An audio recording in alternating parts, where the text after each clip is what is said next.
She's raising his brother's son alone. He shows up to take the child. What he doesn't know, his brother's dying wish was to keep him away. What she doesn't know, she's the only person who's ever made him want to stay. The town of Weybourne woke early on the 14th of October, as market towns do, with the smell of mud and livestock and bread from the baker on Cloth Street, and had no particular reason to expect a duke. He arrived at 8:30 on a grey horse, attended by a single manservant, which was either admirable restraint or a deliberate understatement, the kind a man employs when he wishes to appear unimpressed before he has confirmed there is anything worth impressing. The horse was excellent. The man's coat was plain and very well cut. The inn on Market Square had one decent room, and he took it without inquiring after the price, which told the innkeeper everything he needed to know and which the innkeeper's wife relayed to 4 separate households before 10 o'clock. Julian Vane, 6th Duke of Carmoor and Baron Stern, had not been to Weybourne before. He had not needed to be. Weybourne was the sort of place one passed through on the way to somewhere else, a town of solicitors and drapers and a lending library with ambitions above its collection, and it had nothing to recommend it, except that his brother's widow lived here, in a townhouse on Parade Street, raising his brother's son in provincial obscurity. Ned was Julian's heir presumptive. He was 4 years old and had, to Julian's knowledge, never been north of Wiltshire. Julian had Sylvia's letters, brief, correct, and entirely uninformative. Ned is well, we are comfortable. I hope Carmoor is in good order, as though he were a distant relation to be managed with a quarterly note, as though she were not in possession of the only person who stood between the Vane title and a succession crisis. He did not send a card ahead. He rode to Parade Street, handed his horse to a boy outside a chandler's shop and knocked. The housekeeper who answered was a woman of approximately 60, with the expression of someone who had been expecting this visit and had decided views about it. She took his card, read it, and told him Mrs. Vane was not at home. "Her light is in the window," Julian said. The housekeeper looked at him with the patience of someone who had learned long ago that the correct response to a duke is a mild stare. "If your grace would care to wait in the sitting-room." He waited 8 minutes. He counted them against the mantel clock, the good piece French, older than the marriage, and inspected the room. Small, well kept, a child's wooden block under the settle, books stacked beside the armchair rather than shelved, which meant they were being read. Cut chrysanthemums in a blue vase, 3 days old, not yet discarded. He heard her on the stairs before he saw her. She was not hurrying. Sylvia Vane came through the door with the calm of someone who had decided exactly how this morning would go. She was younger than he had pictured, 25, he knew, but she wore it without consciousness. Dark hair, pale skin, a dress that was perfectly appropriate and perfectly plain. Her eyes met his and held no apprehension, no deference, no calculation. She looked at him the way one looks at a problem one has been expecting. "Your Grace," she said, "I would have offered you better welcome had you written first." "I prefer directness," he said. "So I observe." She moved to the table by the window and poured herself tea from a pot already there. "May I offer you some?" "No." She sat. She did not gesture him into a chair. He sat anyway, because remaining standing would have been theatrical. "I am here about Ned," he said. "I supposed you might be." She stirred her tea and set down the spoon. "He is 4, in excellent health, and presently in the garden terrorizing the cat. Is there a specific aspect of his welfare you wish to address?" "His welfare is precisely the point. He is my heir presumptive, the heir to this dukedom and the Stern title, should I die without legitimate issue. He has no connection to the estate or its tenants, no preparation for the position he may one day hold, no male guidance whatsoever. This is not a welfare I find adequate." "I see." She lifted her cup. "And what would you propose instead?" He told her. He had prepared this as one prepares a legal argument, organized, complete, anticipating objection. Ned would come to Carmoor, a tutor within the year. Introduction to the estate gradually and properly. Sylvia would be consulted on matters of education.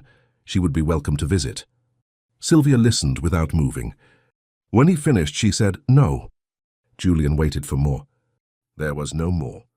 "I beg your pardon?" he said. "No." She set down her cup. "Ned is 4. He has recently lost his father. He lives in a home where he is known and loved, and I will not remove him from it because you have decided his current arrangements are insufficient." A pause. "With respect." "The respect is noted, as is the refusal. I am the boy's nearest male relation and the head of this family." "You are his uncle," Sylvia said. "His father's will appointed me his guardian. I have the document if you wish to see it." "I have seen the document." "Then you know that Robert's testamentary appointment cannot be set aside without evidence of moral failing or criminal conduct on my part. I am afraid I have none to offer you." She said this without sarcasm, simply as information.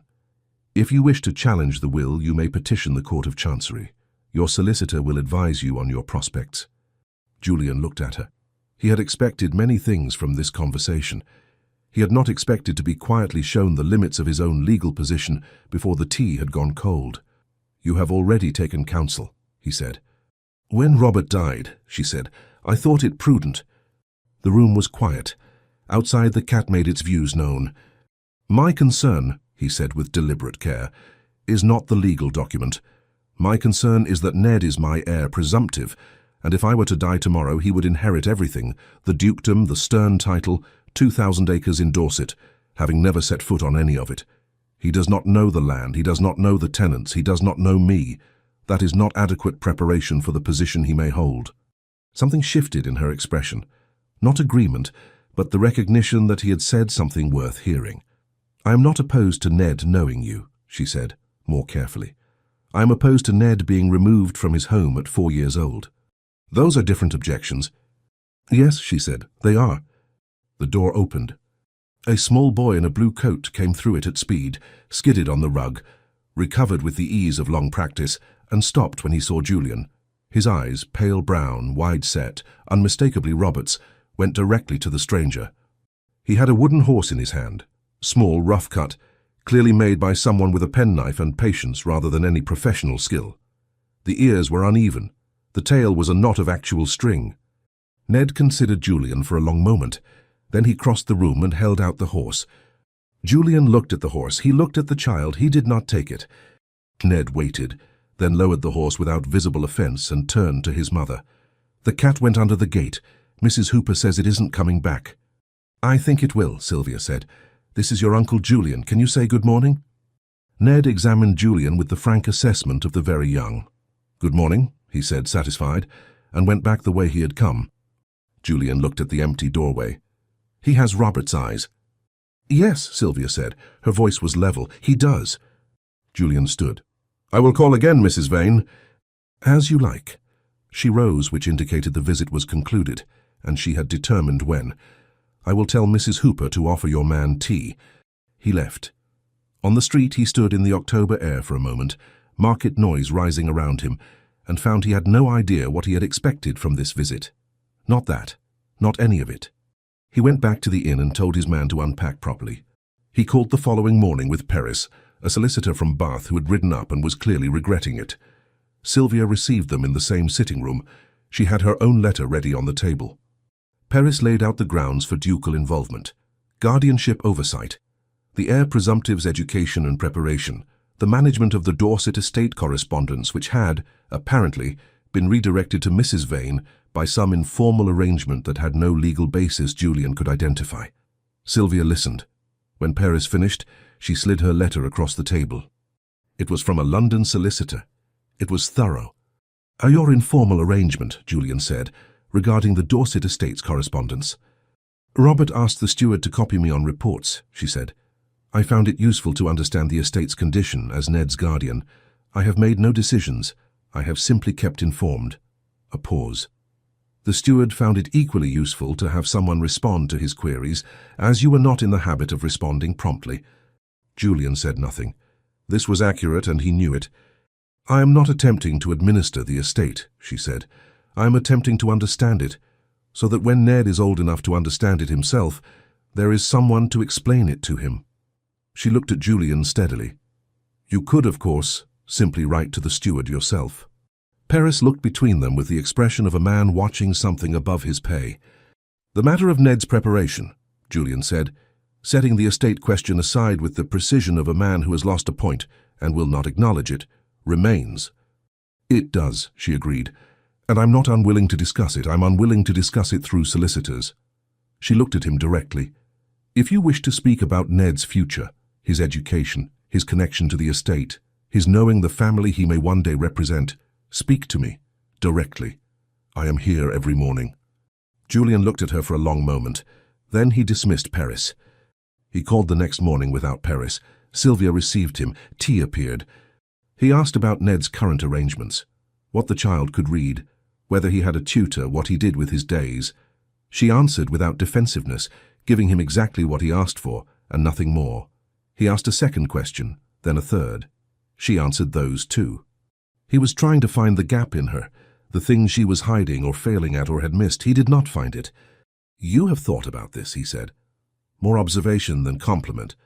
"For 18 months, she said. It was the primary thing I had to think about." He looked at the room, the books within reach, the child's drawings on a small table near the window, stacked with apparent order, the blue vase of chrysanthemums which had been replaced since his first visit. He had assumed this household was improvised. It was not. It was careful. "Robert's letters to me stopped 3 years ago," he said. "I know," she said. "Did he tell you why?" She was quiet for a moment. "He told me that you had both been wrong about something, and that neither of you had said so, and that the longer it went unaddressed, the more impossible it became to address." She paused. "He said it was his fault, as much as yours." "It was," Julian said, which was more than he had said about it to anyone. She looked at him with something that was not sympathy. She was not a woman given to sympathy as a performance, but was clear and considered. "He thought you would come eventually," she said. "He was not wrong." Julian looked at the fire. "He should have written." "Yes," she said simply, without softening it. He stayed another half hour and learned nothing against her, and went back to the inn. Market day in Weybourne was a Thursday, and on the third Thursday of Julian's stay, he made the mistake of being on Cloth Street at 10:30. Sylvia saw him first. She did not change direction. He fell into step beside her because retreat would have generated more talk than proximity, and Weybourne was already talking. "Your Grace," she said, "do you shop at markets?" "I was walking." "In the direction of the cheese stall, an understandable destination." Ned, who had been examining tin soldiers, became aware of Julian and abandoned them immediately. "You came," he said, as though this had been arranged. "I was passing," Julian said. Ned accepted this and took Julian's hand, with the same absolute quality he always had, small, complete, requiring no consent. They processed through the market in this configuration, Sylvia on Julian's left, Ned on his right, Mrs. Hooper behind, and Julian had the distinct sensation of having arrived somewhere he had not planned to be. "He does this with people he likes," Sylvia said, not quite under her breath. "He has known me 2 weeks, Julian said. He liked you at the introduction. I couldn't tell you why." She paused at a stall of preserves and examined a jar of quince. "You didn't take the horse." Julian looked at her. "When?" "The first morning he offered you bramble. You didn't take it." "He offers it to strangers?" "He has never offered it to anyone." She set down the quince. "Bramble was his father's. He doesn't share it." Julian had no answer. Sylvia did not require one. At the end of Cloth Street, Ned produced bramble from his coat pocket. He had had it all along and held it up. "This is bramble," he said formally. "He likes apples. Do you have an apple?" "I don't," Julian said. Ned was untroubled. "Tomorrow you could bring one." "Ned," Sylvia said. "He could," Ned said reasonably, and pocketed bramble. Julian looked at Sylvia. She was looking at the street ahead, but something at the corner of her mouth was not quite becoming a smile.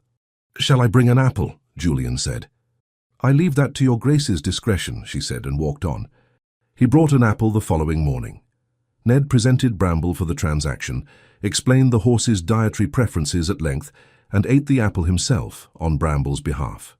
Julian sat in the armchair by the fire and watched this ceremony with the feeling of a man who has wandered considerably from where he intended to be and has not, precisely minded.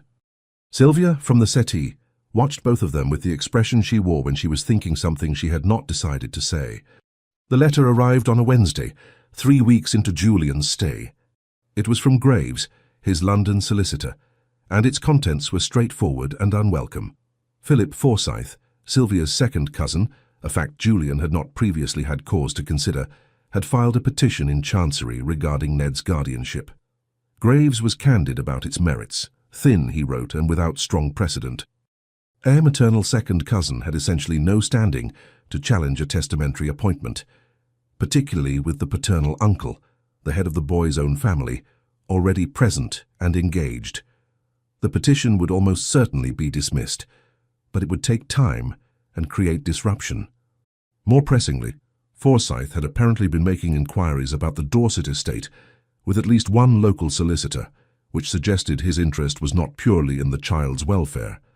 Julian went to Parade Street at 11. Sylvia was at her writing desk. She looked up with the expression that had become familiar, not unwelcoming but prepared.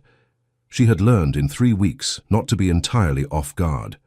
He told her about Forsyth. He watched her face as he laid it out. "Philip," she said, not surprised, something more like the confirmation of a suspicion. "You expected this?" "He visited in the spring. He was very attentive to Ned and very interested in the Dorset acreage." She set down her pen. "I did not think he would act on it." Julian looked at her. "The petition will not succeed. Graves is clear on that, but it will be disruptive, and if Forsyth has a solicitor examining the estate—" "He wants to be named co-guardian," Sylvia said. "Not for Ned, for access to the correspondence." "Yes," Julian said. "That is my reading also." "Then we should be in agreement before the Chancery Examiner asks." She folded her hands. "You and I, the boy's mother, and the head of his paternal family." She looked at him directly. "Whatever our private disagreements, Forsyth should not benefit from them." Julian held her gaze. "That is exactly my proposal." "I know," she said. "Sit down. We had better go through Robert's papers." He sat. She moved to the shelf for a box of correspondence. They worked side by side in the afternoon light, her handwriting and his on the same sheet, her hand once reaching across him for a document he was still reading, a half-apologized movement that he answered by giving her room. The fire was low. Mrs. Hooper brought tea without being asked. Julian had not been this comfortable in months. He did not examine this closely. There was, Julian discovered, a further complication he had not anticipated. Graves raised it in a second letter the following week, with the careful neutrality of a solicitor conveying information of some delicacy. The matter was this. Julian was 32 years old, unmarried and in good health. Ned's position as heir presumptive was real, but not guaranteed. If Julian were to marry and produce a legitimate son, Ned would be displaced entirely, from the dukedom, from the barony, from the Dorset lands. He would be left with nothing but his mother's portion and whatever goodwill the family chose to extend. Graves did not need to point out that Sylvia understood this. She was an intelligent woman, with a capable solicitor of her own. She had always known that Ned's prospects depended not on legal right, but on the goodwill of the man she was currently fighting. Julian sat with this for some time. He went to Parade Street that afternoon. Sylvia was in the sitting room. He closed the door, which he had not done before, and sat in the chair opposite. "You know," he said without preamble, "that if I marry, Ned loses everything." "Yes," she said evenly. "You have always known it." "From the day Robert died," she said. "My solicitor was not subtle about it." Julian looked at her. "And yet you have not—" He stopped. He had been about to say "used it," which was not the right word, except it was the word he would have used 3 weeks ago, and he was no longer certain it was wrong. "You haven't pressed it," he said, "as a point of leverage." "It is not leverage," she said. "It is simply true. You might marry tomorrow and there is nothing I could do about it." She met his eyes. "I have preferred to proceed on the assumption that you are a man of decent character who, once he understood the situation, would act accordingly." It seemed more practical than antagonism. Julian said nothing for a moment. "Was I wrong?" she said. "No," he said, more quickly than he had intended. She nodded once and looked back at the papers. "Then I don't think we need to discuss it further." He stayed 3 hours that afternoon and left when the light was gone. Robert's papers were a monument to cheerful disorder. He had filed things by some internal logic that made sense only to himself. Letters grouped by mood rather than sender, receipts tucked into books, estate documents folded into personal correspondence, as though both were of equal importance, which for Robert they probably had been. Julian sorted. Sylvia knew where things actually were, and retrieved them when Julian had been through a category twice. "He was not systematic," Julian said. "He was systematic," Sylvia said. "Just not in ways that transfer." She said it without sentimentality. Julian had learned in 3 weeks that she spoke about Robert with accuracy, not performance, that she did not paper over him with grief or reverence. She said what was true, that he was disorganized and generous, better with people than with paperwork, liable to promise things and leave others to fulfill them. She said this the way one states facts about the weather. Julian, who had spent 18 months constructing an idea of Robert composed mostly of suspicion and loss, found this uncomfortable. "He never wrote to tell me about the marriage," Julian said. "No. I heard from the solicitor. That was not my arrangement. I would have written to you myself had Robert wished it." Julian set down the letter he was holding. "And he did not wish it." She was quiet for a moment. "He was complicated about you," she said. "You know that." "We had a disagreement." "Yes." Her tone accepted the word without endorsing it. "What did he tell you about it?" She considered him. "He said you had both been wrong and both too proud to say so, and the longer it went unaddressed, the more impossible it became. He said it was his fault as much as yours." A pause. "He also said that you would come eventually. He thought you would come for Ned." "He thought I would come." "He knew you," she said, "better than you believed he did." Julian looked at the papers between them and felt the discomfort of a man being told something accurate about himself by someone with no reason to be accurate and every reason not to be. "He should have written," Julian said. "Yes," she said, "and you should have written to him." He didn't argue. He went back to the papers. The meeting with Forsyth's representative was on a Friday in Price's offices. Price was a steady man who had handled Robert's estate and regarded Julian with careful respect and Sylvia with visible trust.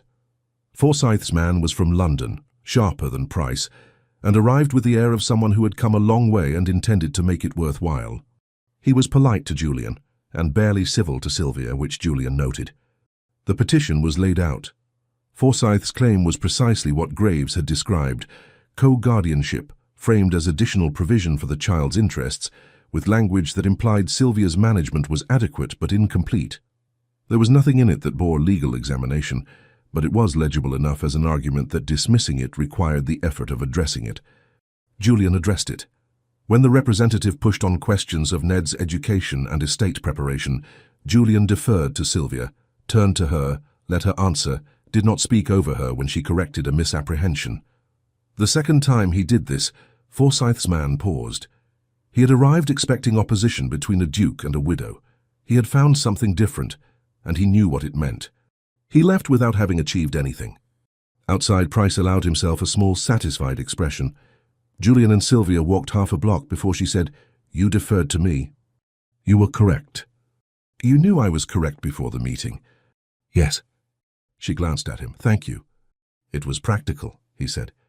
"It was also something else," she said without pressing it, and turned toward Parade Street. The evenings were the thing Julian had not anticipated. He had imagined Weybourne as a surgical exercise. He had not imagined that October would become November, and the nights would close in early, and the inn's parlour would be inadequate, and Sylvia's sitting room would have a fire that was always well maintained. He had not imagined that the conversation would not end when the legal matter was set aside. They talked about Robert some evenings, not at length but in pieces, a detail here, a story there, and the picture that emerged was more complete than either had been carrying alone. "He didn't tell me he was ill," Julian said one evening without preamble. Sylvia set down her letter. "He didn't want you to come for that reason. He didn't want me to come at all." She didn't deny it. "He was afraid you would arrive intending to put things right, and he would die before either of you managed to say anything that mattered." Julian looked at the fire. "He loved you," she said. "He spoke of you often, not always easily, but often. You were present in this house long before you arrived in it." "I should have come sooner." "Yes," she said, "simply without the cushion." He looked at her. He had expected more comfort than that. Something truer in him was glad not to receive it. He stayed until 9 o'clock, which was longer than he had intended, and walked back to the inn with the feeling of something shifting in him at a rate he could not entirely manage. Ned had opinions about Julian. He had recently discovered opinions as a tool and wielded them without restraint, but his opinions about Julian were particular. He had decided on some internal basis that resisted examination that Julian was interesting. He showed Julian things: a stone, a leaf, the pattern firelight made on the ceiling, with the confidence of someone sharing important information, and he brought Bramble into Julian's vicinity with increasing frequency.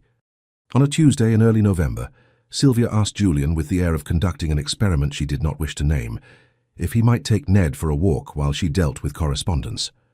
Julian said yes before considering the mechanics.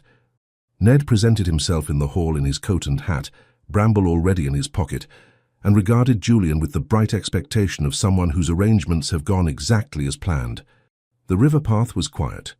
Ned walked with the sideways intermittent progress of a small child, stopping to examine things Julian would have passed. A stone, dock leaves, 2 branches crossed in a shape apparently requiring consideration. Julian waited at each stop. He was surprised to find he did not want to hurry him. That man who came to the house, Ned said, of Forsyth's representative, apparently still processing this. He didn't like Mama. He was here on business, Julian said. He kept looking at her like this.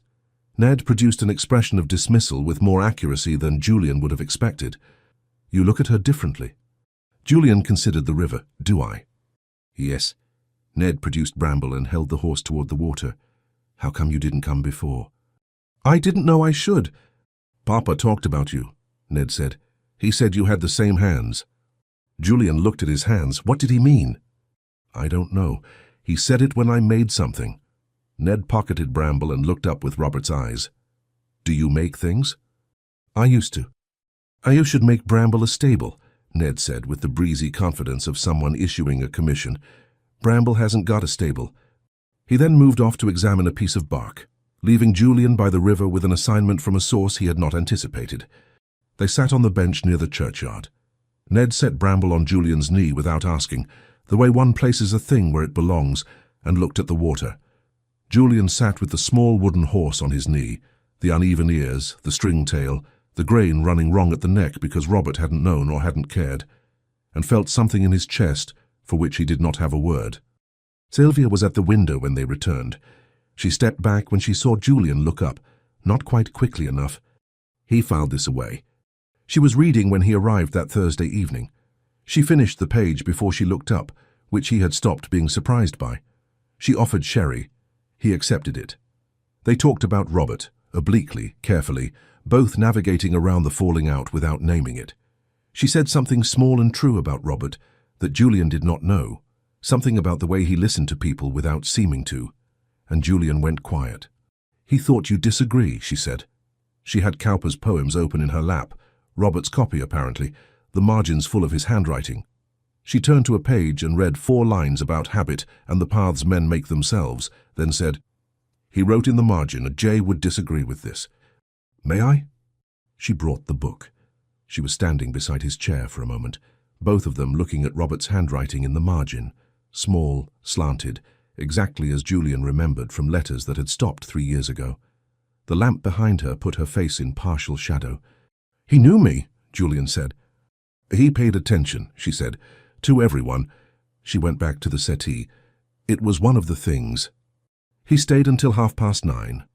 At the door he paused, as he had begun to do, with the sense that something else wanted to be said, and the knowledge that he did not yet have the language for it.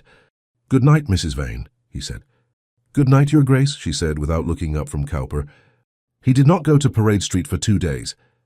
On the 3rd morning he was on Cloth Street, and found himself outside the baker's shop, looking at the small red-painted horse in the window, the kind sold at market fairs, nothing like Bramble, and accepted that something had happened to him and had been happening for some time.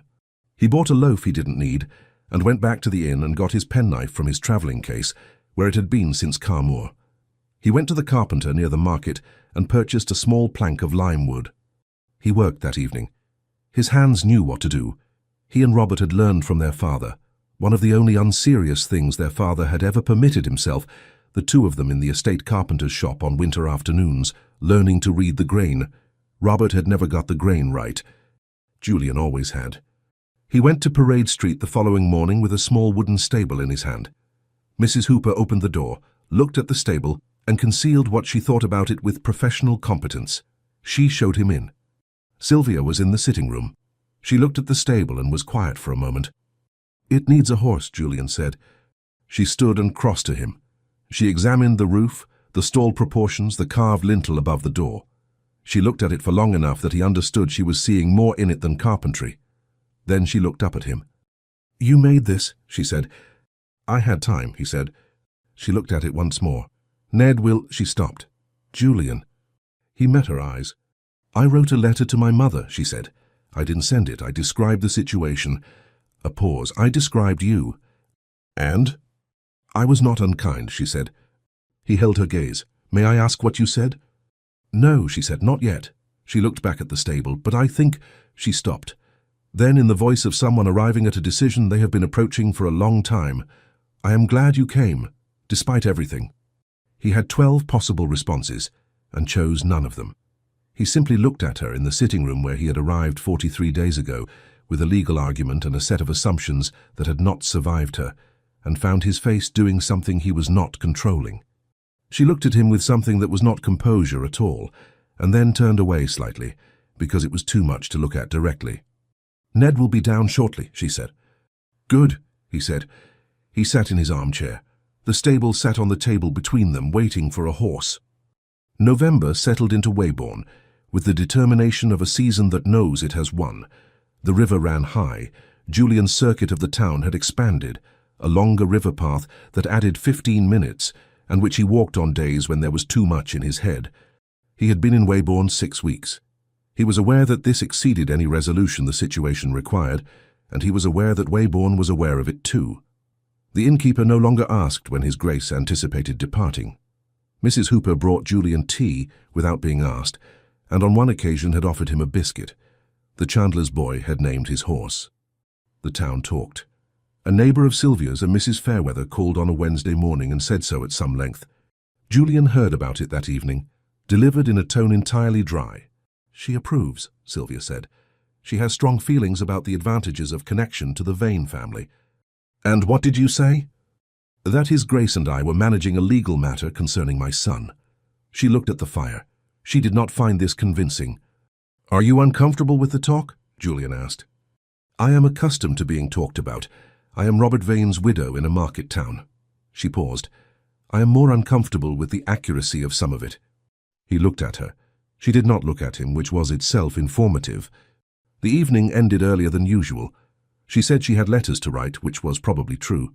He went out into the November cold with the sense that something had been said, and also that nothing had been said, and that the territory between those two states was becoming untenable. On a grey Wednesday, Julian took Ned to the river. It was Sylvia's idea, framed as practical. She had an appointment with Price. But he had the sense she arranged things deliberately. Ned stood at the required distance from the weir and regarded the water with scientific focus. He held Bramble out over the edge, apparently letting the horse look, then drew him back. Bramble doesn't like the water, he said. He told me. They sat on the bank. Ned ate the bread Julian had brought. The weir made its noise. The cold was companionable. Do you live at a big house? Ned asked. Yes, Carmore, it has its own river. Does it have a cat? Stable cats, they're not for holding. Ned considered this. Papa said you had a big house. He said it was very serious. He squinted. What does that mean for a house? Julian thought about Carmore. The closed rooms, the gallery that echoed, the dining room that had not seated a full table since his father's time. It means, he said, that it has forgotten how to be comfortable. Ned nodded. He set Bramble on Julian's knee, the same gesture, the same certainty of placement, and leaned against Julian's arm, looking at the water. Julian looked down at the small wooden horse, the wrong grain at the neck, the stringtail, Robert's hands doing it imperfectly and not caring. Your face is doing that thing, Ned said. What thing? The waiting thing. Ned looked up at him. Like it's waiting for something bad. Is something bad going to happen? No, Julian said. And then, because it was true, not anymore, I think. Ned nodded and ate the apple without further concern. Sylvia was not in the sitting room when they returned. She was at the dining room desk, the afternoon post before her, with the expression of someone who has read something that requires thought. She looked up when Ned descended on her with the full account of the weir. The fish, Bramble's view of the water, Julian's face and what it did by the river. She listened with full attention, her pen loose in her hand, and her expression when Ned said, "He said nothing bad is going to happen anymore," was something Julian could not fully read. Not relief, something past relief. She pulled Ned close for a moment, and he submitted without complaint, which meant he understood it was needed. Then he was off to the kitchen. Sylvia looked at Julian across the room. "Thank you," she said. "It was a pleasure," he said, and meant it precisely. She looked down at her letters. He crossed the room and sat in the chair beside the desk, where he had no particular business being. She did not tell him he shouldn't. She wrote. He looked at the fire. The household made its sounds around them. It was the most domestic hour he had spent in years, possibly in his life. He had grown up in a house that was serious and large, and had carried that house with him in all his habits, and sitting in a dining room in Weybourne while a woman he had come to fight wrote her correspondence and her son ate biscuits in the kitchen was as far from Carmore as he had ever been. He was not sorry to be here. "You have been in Weybourne 6 weeks," Sylvia said without looking up. "Yes." "The legal matter is, practically speaking, resolved." "Practically," he agreed. She set down her pen. She looked at him with a different quality of direct, the look of someone holding something they are afraid to set down. "What happens when it is fully resolved?" she said. "When Forsyth retreats? When there is no more business?" "I don't know," he said, honest and therefore unusual. She nodded. She picked up her pen. She went back to the letter, and Julian sat in the chair beside her desk, and neither of them said anything else, and neither of them pretended it was about the legal matter. He stayed that evening until the fire was low. The conversation moved from practical things to other things, her opinion on Pope, his counter-argument, 20 minutes of the most pleasantly combative exchange he had enjoyed since university. Neither of them conceded the Pope question. Both of them were slightly enjoying themselves. When the clock read 9:15, and neither of them had moved, he looked at her. Across the low fire, Cowper's poems on the settle beside her, where she had put them and not gone back to, and said, "I did not come here expecting you." She was quiet for a moment. "No, I know. I came expecting someone easier to dismiss." "I know that too." "I find I cannot," he said. "I have tried in various ways. I cannot."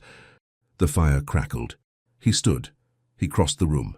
He stopped in front of her.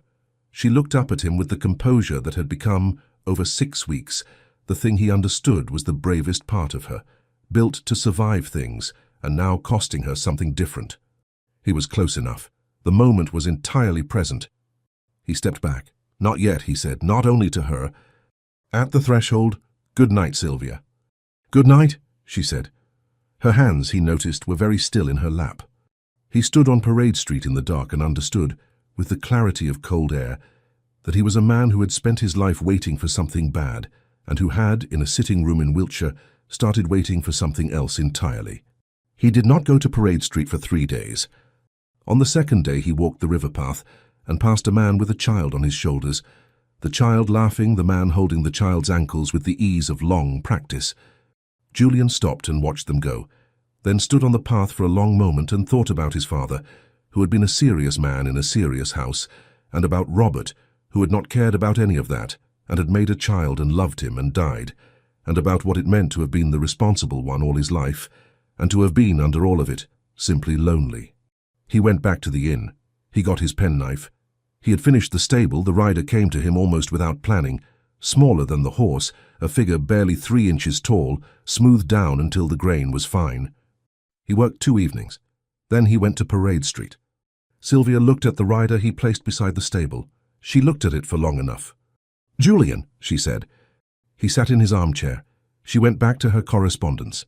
Ned, arriving from the garden, spotted the rider immediately, picked it up, and held it against Bramble with the reverence of a child who has been given something he did not know he was waiting for. "Did you make it?" Ned asked Julian. "Yes."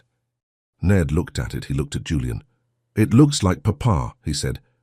The room was quiet. Sylvia set down her pen. She did not look up immediately. When she did, her expression was entirely clear, and she let Julian see it without looking away. "The stable needs to go on the mantelpiece," Ned announced. "That's where it lives." He carried both pieces there with care, positioned them with the seriousness of a curator, and stepped back to examine the result. "Good," he said, and left. Julian looked at the fire. Sylvia looked at her letters. The stable stood on the mantelpiece with the rider beside it, and the rider stood beside the horse, and Bramble faced the room with his uneven ears and his string tail. Nobody moved the stable. Nobody needed to. The stable had migrated to the mantelpiece permanently, as Ned had decreed, and Bramble went in and out of it with the irregularity of a horse with other commitments.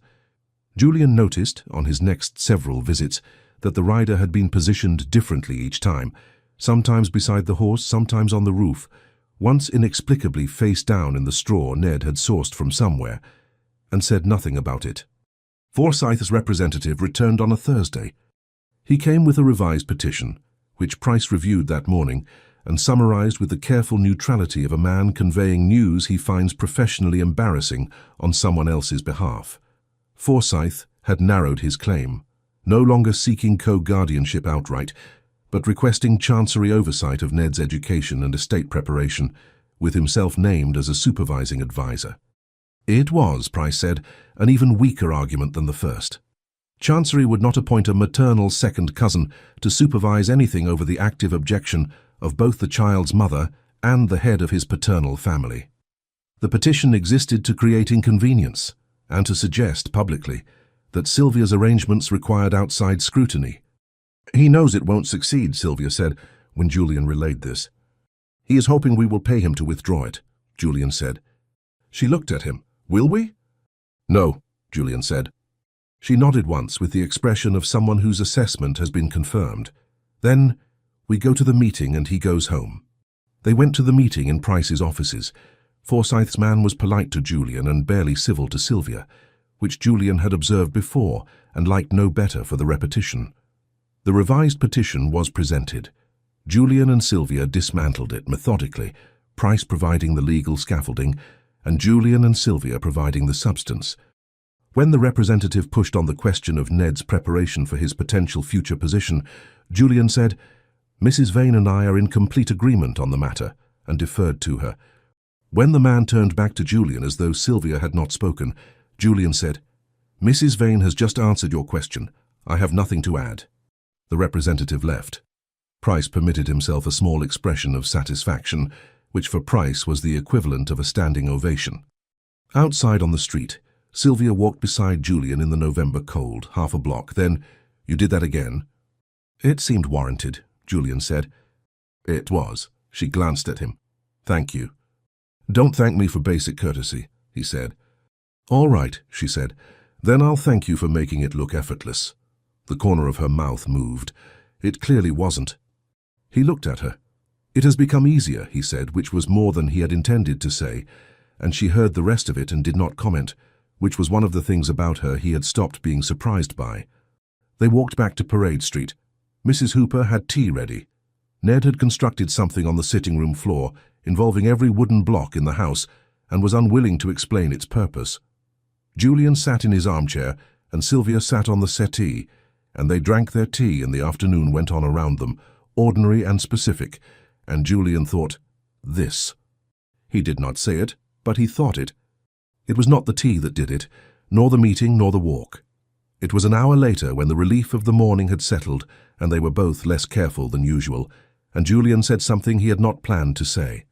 They were discussing Forsyth, his motives, his retreat, what the withdrawal of the petition would mean, and Julian said with the ease of a man who has been thinking something privately for too long, "He came because he thought you would be easily managed.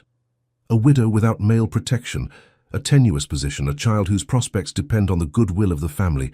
It is the obvious avenue for someone who knows how to read a situation." He heard himself stop. Sylvia had set down her cup. She had folded her hands in her lap. She was looking at him with an expression he had not seen before, not anger, not hurt, but something quieter and more definitive. It was the face of someone who has been patient for a very long time and has, without announcement, simply stopped. She said nothing. Julian heard the sentence again. He heard tenuous position and no male protection, and the obvious avenue, heard the entire architecture of it and what it revealed about the frame he had still been carrying, the frame that placed her as a variable in someone else's problem, rather than as the fixed point around which everything else had been forced to reconfigure. He put down his own cup. "That," he said, "is not what I meant to say." She waited. "What I meant to say," he said carefully, "is that you are not manageable. That Forsyth misjudged you entirely, as I did, and that I understood this considerably earlier than I admitted it." He stopped. "I am still—" Another stop. "I have habits of thought that are not accurate. About you, I am aware of them. I am working on them with imperfect results." The room was quiet. "Julian," she said, She stood. She went to the writing desk, opened the lower drawer and took out an envelope. She brought it back and placed it on the table between them, on top of the legal papers. She did not tell him to open it. He picked it up. The envelope was worn at the crease, opened and refolded many times. His name was on the front in Robert's hand, slanted, quick, the particular hook on the Jedives that Julian had spent 3 years not thinking about. He looked at her. "He wrote it in the last week," she said. "He asked me to keep it, not to send it unless—" She paused. "He said, unless Julian gives you cause. I have spent 7 weeks deciding whether you had." "And?" "I have decided," she said, "that you had cause to receive it. Not because you have behaved badly enough to warrant it, but because I think you need it." Julian opened the letter. 2 pages. Robert's hand looser than he remembered, the pen pressure uneven in the way of someone who is conserving effort. He read it without speaking. The first page was Robert as Julian had always known him, discursive, circling the central thing, making 3 detours before arriving anywhere. He described Ned's laugh. He described the way Sylvia organized a room. He described Waybourne in autumn, the way the light came through the sitting room window at 4 o'clock, the cat that kept coming back under the gate. The second page was something else. "I know you will arrive certain of the situation, because you are always certain and nearly always wrong in the specific ways that matter most. She is not what you will think she is. I married her because she was the only person I had ever met who was not afraid of me when I was good and not gentle with me when I was bad. And I was bad about you, Julian, for 3 years, and she would not let me be comfortable in it.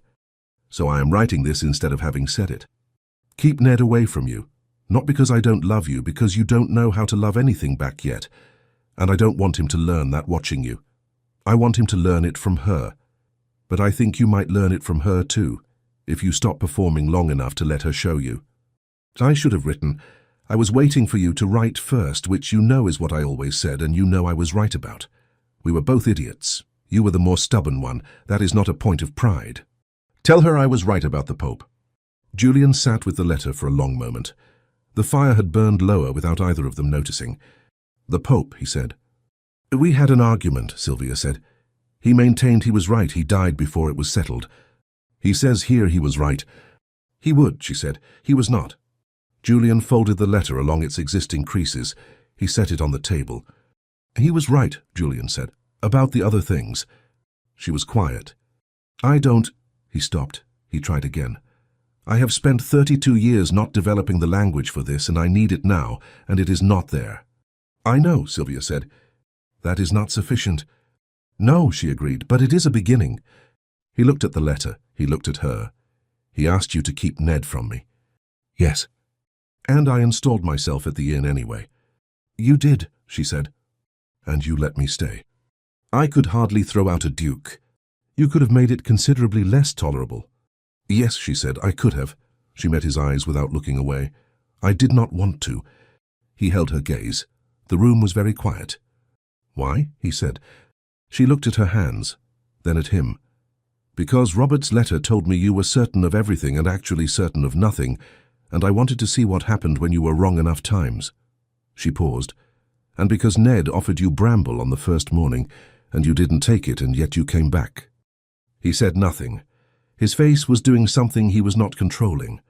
"You should keep the letter," she said. "He wrote it to you."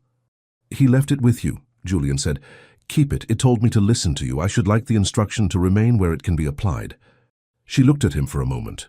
Something in her expression was very clear and entirely unguarded, and then she composed it again, not to conceal it from him now, he understood, but from long habit. "All right," she said. He stood. At the door he turned back. She was at the settee, Robert's letter on the table beside her, one hand resting near it without touching it. "He was wrong about the Pope," Julian said. "Completely wrong," she said.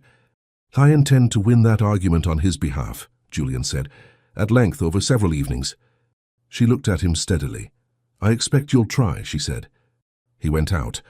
On Parade Street the cold hit him cleanly, and he walked without thinking and understood with the particular clarity that comes after long confusion that he was a man who had arrived in Waybourne to take something and had, through a process he had not designed and could not have predicted, been given something instead.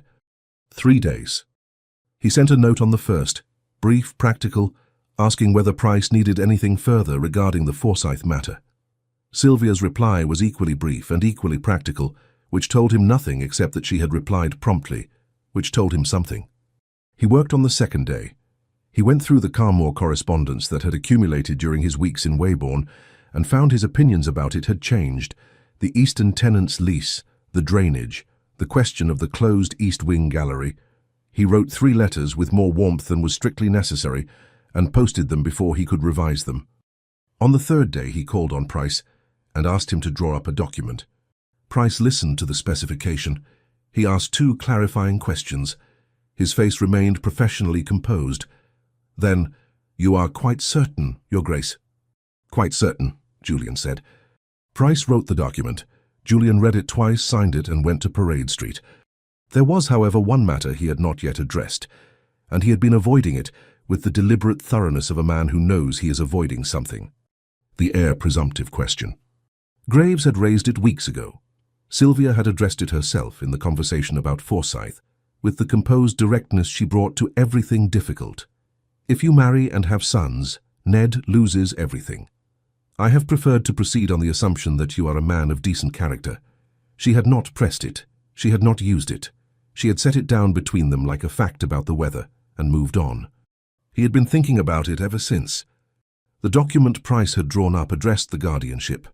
It formalized Sylvia's position, neutralized Forsyth permanently, made any future challenge substantially more difficult. But it did not address what happened to Ned if Julian married. If Julian had sons, if Ned at some future point found himself not heir presumptive but simply a nephew with no legal claim on anything at all. Julian had thought about this for 3 days, with the focus of a man who has been given a problem that has only one honest answer. He went to Parade Street. Sylvia was at the writing desk when Mrs. Hooper showed him in. Not the legal papers this time, but household accounts, the ordinary business of a well-run home. She set them aside without waiting for the end of a column. He noticed this. He set the document on the table.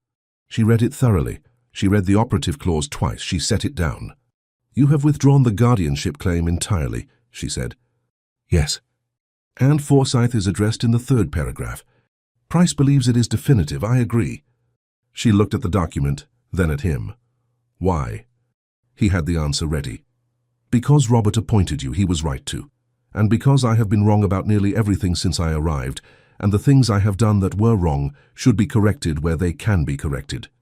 She was quiet for a moment. "That is a very complete answer. I had 3 days." She looked at the document once more, then set it down. "Julian." He met her eyes. "There is something else," she said, "not a question." "Yes," he said. He sat down, which he had not done yet. She waited. "If I marry," he said, "Ned loses his position. You know this." "I have known it from the beginning," she said. "I want to address it." She was very still. "How?" "My man of business is drawing up a separate settlement," Julian said. "Independent of the entail, independent of the succession, a provision for Ned that holds regardless of what happens to his position as my heir, whether I have sons or not, whether the title passes to him or away from him. It will not be what he might have inherited, but it will be sufficient, and it will be unconditional." Sylvia looked at him for a long moment. "You did not have to do that," she said. "I am aware," he said. "I am doing it because Ned is Robert's son and because you have spent 4 years protecting him without asking anyone for anything, and because—" He stopped. He had arrived at the edge of the speech again, the place where the language became inadequate, and he had promised himself he would not make a speech. "Because it is right," he said, "and because I want to." She was quiet for long enough that he began to wonder if he had misjudged something. Then she said, "The man I thought you were when you arrived would not have done this." "No," Julian said, "he would not have." "What changed him?" Julian looked at her. 7 weeks in this sitting room," he said, "and a letter, and a 4-year-old who put a wooden horse on my knee and left it there." Something broke open in her face. Not the composure held as it always did, but something behind it, something she had been holding at a careful distance for some time, and which had now moved closer than that. She stood, she crossed to him. "Julian," she said quietly. "Sylvia," he said. She was standing very close. He looked at her with the expression that Ned had been identifying for weeks, the one he had stopped trying to conceal. "What happens now?" she said. "I had hoped," he said, "to ask you something." "Then ask it." He had not planned a speech and he did not make one. He looked at her directly, the way she had looked at him since the first morning, without performance, without cushion. "Marry me," he said. "Not for the settlement or for Ned's position or for any legal convenience, for—" He stopped. He thought of Robert's letter. "Stop performing." "I have been warm," he said, "in this room. That is not something I was before. I don't intend to go back to it." She held his gaze. "That is not a very romantic speech," she said. "I told you I would not make a speech." "You made half of one," she said. The corner of her mouth moved. "All right." He blinked. "That's all." "You said no speeches. I am taking that instruction seriously." She looked at him with the clear, steady expression he had learned to read past the composure to find. "You have been making speeches at me for 7 weeks, Julian. I think we have both had enough of your speeches." He looked at her for a moment. He was aware of his face doing the thing, and he was aware that she could see it, and for once he did not adjust it. He kissed her. Brief, definitive. Nothing like the performances he had observed at other people's engagements, just proximity and the end of a very long pretense, his hand at her jaw, her hand against his chest, where it had gone without either of them arranging it. She pulled back. She looked at him with the composed expression that was now doing entirely different work, holding something entirely different in check. "Ned will come through that door," she said. "He always knows when something has happened. How long do we have?" She considered. 4 minutes. "Then I have 4 minutes to say," Julian said, "that I intend to be here, not at the inn here. Whatever form that takes while the arrangements are made, I am not going back to Carmore to wait." She tilted her head slightly. "Mrs. Fairweather will be insufferable." "Mrs. Fairweather," Julian said, "has been right about everything since October. She has earned it." Sylvia laughed. It was the first time he had heard her laugh without restraint. A real laugh, brief and warm and entirely unguarded, and it did something to the room that the fire and the lamp had not managed. The door opened. Ned came through it, stopped, and assessed them both with 4-year-old precision. "Why is your face different?" he asked Julian. "It has been rearranged," Julian said. Ned absorbed this. He looked between them. "Are you staying now?" "Yes," Julian said. Ned considered. Then he went to the mantelpiece, collected Bramble and the rider both, crossed the room and placed them in Julian's hands. Not offering, not showing. Placing them there, the way one puts a thing where it belongs, with the certainty of someone whose arrangements have concluded exactly as he intended. He looked at Julian for a moment with Robert's eyes, pale brown, wide-set, entirely serious. "Good," he said, and went back to his blocks. Julian looked down at the 2 figures in his hands. The rough horse with the string tail, the small rider smoothed to fine grain. Robert's hands, imperfect and loving. His own hands, doing it better because he had had time to learn, and Robert had not. Sylvia sat beside him on the settee, beside him, not across from him, and looked at what he was holding. "He was waiting for you to stay," she said quietly. "I know," Julian said. "I should have stayed sooner." "You stayed when you were ready," she said. "That is the better thing." He looked at her. He thought about Carmore, the serious rooms, the closed gallery, the dining room that had not been warm in years. He thought about limewood and a penknife and 2 winter evenings, and about his father teaching him to read the grain, and about Robert who had never got the grain right and had not minded, and about a boy on a riverbank asking if something bad was going to happen. "Nothing bad," he had said. He had been right. The matter of Forsyth resolved itself in the following fortnight, with the quiet efficiency of a legal argument that has run out of road. Price wrote. Forsyth's solicitor wrote back. There was a brief exchange that amounted in substance to a withdrawal. Price reported it without ceremony. Julian wrote to Carmore. He wrote to the housekeeper about the east wing. He wrote to the steward about the drainage and the eastern tenant and which rooms needed their shutters opened. He wrote a separate note about the stables, their condition, their capacity, whether the tack room could be extended. He wrote to his man of business in London about the settlement for Ned. He spent some time on this. He wanted it correct. He wanted it to be the kind of provision that required no goodwill to activate. That would hold whether Julian was alive or dead, whether Ned remained his heir or was displaced by sons, whether the family remained on good terms or not. He wanted Ned to have something that was simply his, unconditional, requiring nothing from anyone. He showed Sylvia the draft. She read it with the thoroughness she brought to everything and suggested one amendment. It was an improvement. He sent it. "You might have simply asked me what I wanted from the outset," she said. "I didn't know at the outset that your opinion would be worth having," he said. She looked at him. "That is either an insult or a compliment." "It is a confession," he said. "There is a difference." She held his gaze for a moment. "Yes," she said. "I suppose there is." They told Ned on a Sunday morning by the fire while he was engaged in a campaign against a pile of wooden blocks that had, apparently, required defeating. Sylvia explained it simply. Julian was going to be part of their family. He would live with them and they would live with him, and Bramble would have more places to stable. Ned listened with his head to one side. "Does that mean you're my father now?" he asked Julian. A pause. "Your father was your father," Julian said. "He will always be your father. I am your Uncle Julian." He held Ned's gaze. "But I am going to be here. For a long time." Ned processed this. He looked at Bramble, then at Julian, with the particular seriousness of someone making an assessment that matters. "You have the same hands," Ned said, looking at the carved rider in Julian's palm. "The ones that make things." "Yes," Julian said. "Papa said they'd bring you here." Julian was quiet for a moment. "He was right," he said. Ned nodded, satisfied, and returned to his blocks. Sylvia looked at Julian across the room. The expression on her face was entirely clear, and she let him see it, and he held it. And for a moment, the room was very still. Then Ned knocked over a tower, and the stillness ended, and the morning continued. They married in January, in the church at the end of Cloth Street, in a ceremony attended by Price and Mrs. Fairweather and Mrs. Hooper, and a respectable collection of Weybourne families who had been watching since October, and felt, collectively, that they had earned their place. The weather was cold and clear. The church was plain and warm. Ned stood beside Julian for the ceremony, a position he had assigned himself without consultation. He had Bramble in his coat pocket. Julian knew because he had checked that morning, under the guise of straightening Ned's collar, and found the small wooden horse already in place. Sylvia came down the aisle in a dress the colour of winter light, with the expression she wore for things that mattered, the composure that was her courage, fully deployed.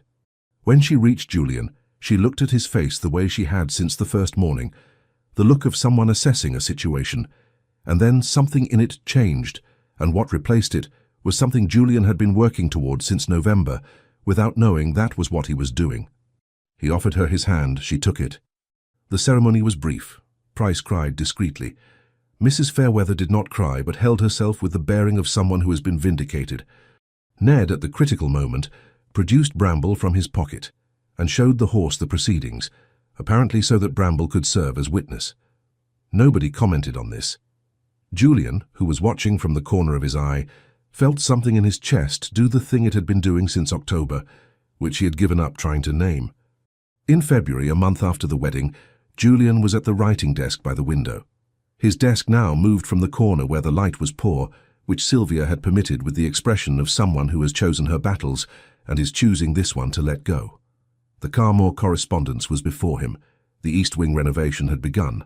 The drainage project was underway. The eastern tenant had written a letter of such evident relief that Julian had read it twice.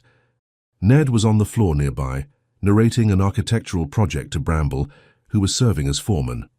The project's structural logic was unclear, but its ambition was considerable. Sylvia came in from some household matter and stopped in the doorway for a moment.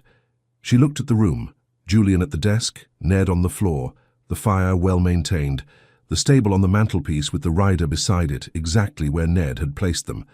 She went to the window, not watching for anything, just the light. The February light in Weybourne was thin and pale and came in low, nothing like the south-facing light at Carmore, which was stronger and more certain. She preferred this light. Julian looked up from his letter. He looked at her at the window and at Ned on the floor and at the stable on the mantelpiece, and then his eye went to the desk, and he noticed that Bramble was propped against his inkpot. Ned must have put him there earlier, while Julian was writing without interrupting. He had not moved the horse, he had written around him. He looked at Bramble. He looked at Sylvia at the window. He looked at the letter in his hand, which was to the East Wing contractor, and which contained the phrase, "The house is to be made comfortable," in terms that left no ambiguity. He dipped his pen and went back to the letter. Ned's narration continued. The architectural project progressed.